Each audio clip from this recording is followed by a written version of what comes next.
Yeah, I'm very thankful for the crowd that was there today. 103rd homecoming for Purdue, and I just mentioned on the radio, this place is special because of the people, and not only the people that have followed Purdue for a long time.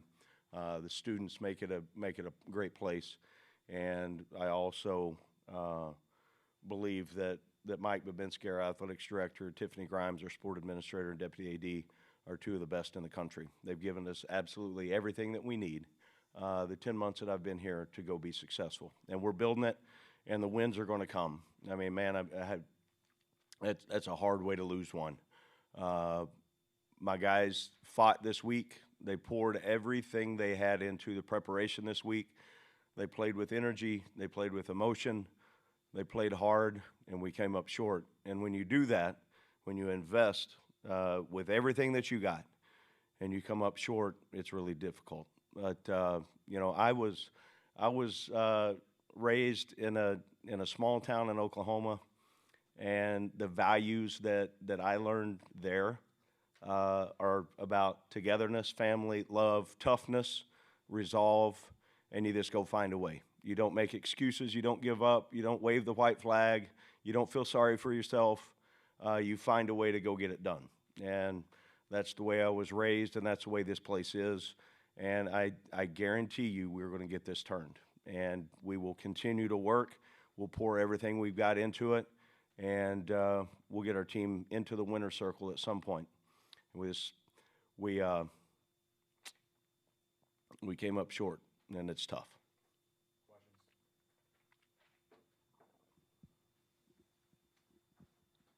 Barry, when you reflect on the final outcome of the game, you go back to the end of the first half.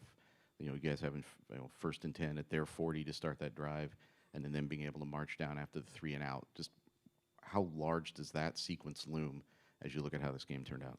Well, I think they're all big. It doesn't. I told the team after, it's not one play, it's not one drive. It's a combination of a lot of those things. And then I do know coming out of halftime, we always talk about the middle 8. The last 4 minutes of the first half, first 4 of the second half. And we need to be a really good middle 8 team. Coming out of halftime, we went down and scored, got a stop, so that was a good part of it. So, we want to execute every single drive we've got. We didn't. And then defensively, the broken coverage, obviously, I thought took a little bit of aggressiveness out of us on how we were playing, and we've got to be able to overcome that. We didn't. Barry, when you look at this game, no penalties, but it comes down to playing a Rutgers team that had struggled holding teams on third down. You go 1 of 9. When you look back at that, is that just maybe a reflection of this offense right now, or was that just down and distance situation? What kind of led to the struggles on third down today against the team that's been prone to giving those up? Well, I think you look at all aspects of the offense. You look at the ability to run the ball. I thought we had that on our side. You look at being able to execute and extend drives. Obviously, that was, as you point out, 1 of 9. You're going to have a hard time if you can't do that. And we've got enough playmakers to find a way to do it. We'll certainly do a deep dive on what were the reasons today. If I give it a lot of opinions sitting right here, I'm sure I'm going to be off on a couple of them. Ryan, can you sort of just take us through the timeline for Ryan this week as far as the injury goes, and when you knew he was going to be able to play today? I didn't know. We ended up getting some more testing done on Monday, and then he just kept making progress throughout the week. Had a good week of preparation and felt comfortable with the information we had on putting him in and letting him go play. He wanted to come back last week, but I didn't feel comfortable in that without having a true MRI on it during the game.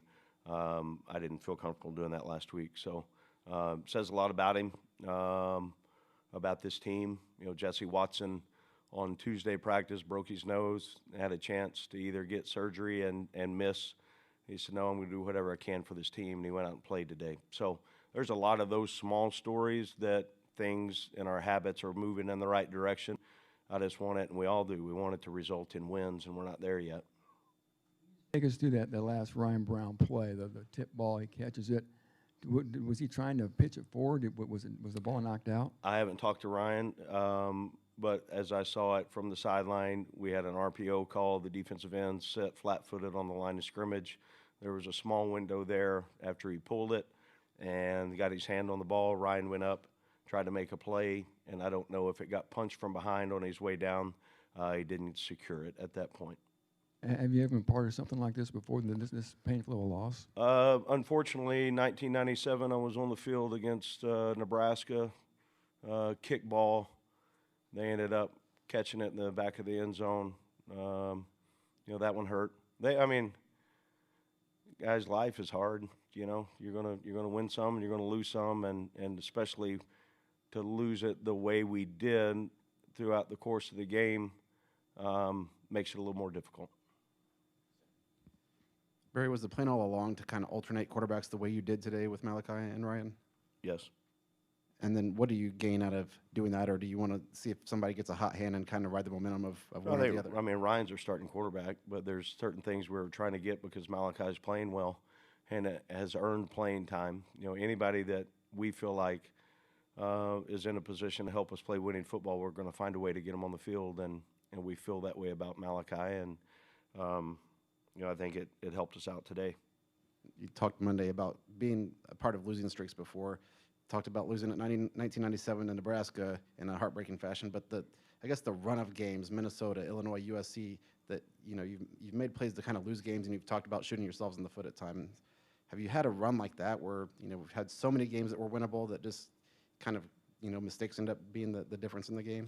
No, but you say winnable games. You look at every single week. It's a life of its own. So. The thing you do when you come out of a game that you come up short or you win the game, you learn from your experiences and you apply them, and you try to continue to find a way to move your program forward. We're a heck of a lot better than we were when we started. Well, it's not there yet, and we're going to keep working to get there. That's the only thing that we and I know how to do. And I thought our assistant coaches had a really good game plan this week, and I did challenge the guys, to go play with energy, effort, and enthusiasm. And for the most part, I thought we did that, which was good to see. Barry, you talked before the season, anytime anyone tried to bring up, building something, looking to the future, you were very quick to say, no, we're going to win this year. I guess how much is a win at this point necessary for, proof of concept or being helping you continue to build into next year? I'm not going to back down from that statement. I believe that we're creating a winning culture, and eventually we are going to win. I don't know when that's going to happen. You're fighting and you're swinging and scratching and clawing, and you're going to eventually get there. But we're not there yet. So I still stand, and I've got strong belief in what our foundation is becoming. I have strong belief in this program, and I have no doubt it's going to be a special place that we win consistently. We're just not there yet. Barry, you talk about anybody who plays is good enough to play. Hershey McLaurin's a guy who didn't play at all until last week when Miles got hurt, and then he made the most of an opportunity here. What have you seen from him just in 6 quarters of play? His practice habits have become better. He's become more invested in what it takes to play at that position defensively, and then he is really most of today, I felt like, it's, again, hard to say without really going back and looking at it, he's in position to make plays. And that's good to see because we needed it. And he continues to show up, be a little more productive. And in that spot, defensively, we really need that guy to be a productive player. Yeah, Barry, just some of the issues the defense getting off the field. 75 plays for Rutgers, 51 for Purdue, over 500 yards of offense. Is there anything about the inability to consistently get off the field, force a punt? No, we need to be better. Have you had a chance just to look at what looms in November and maybe how you're going to deal with what looks like a very daunting schedule? I know we've got stretch and stride tomorrow for our players. Monday we'll go to practice. We'll have an hour and 10-minute practice, great film study and a game plan for Michigan. And then we're going to take it a day at a time and go to work. The Illinois game, obviously, a very productive game for them in the air. You mentioned the defensive breakdowns in coverage today. Did this feel like a reversion to some of the problems you had there? Was this a new? No, we got beat man to man 3 times. I mean, their player made a play, we didn't. And then one time in coverage on the breakdown, the guy was wide open. We were in a man-free coverage, and we didn't get that executed the way that we needed to. But no, I don't. I mean, you saw it just like I did. They threw 3 up, and they came down with them, and we didn't. So we got to continue to work on that. Any more questions for Coach? All right, guys.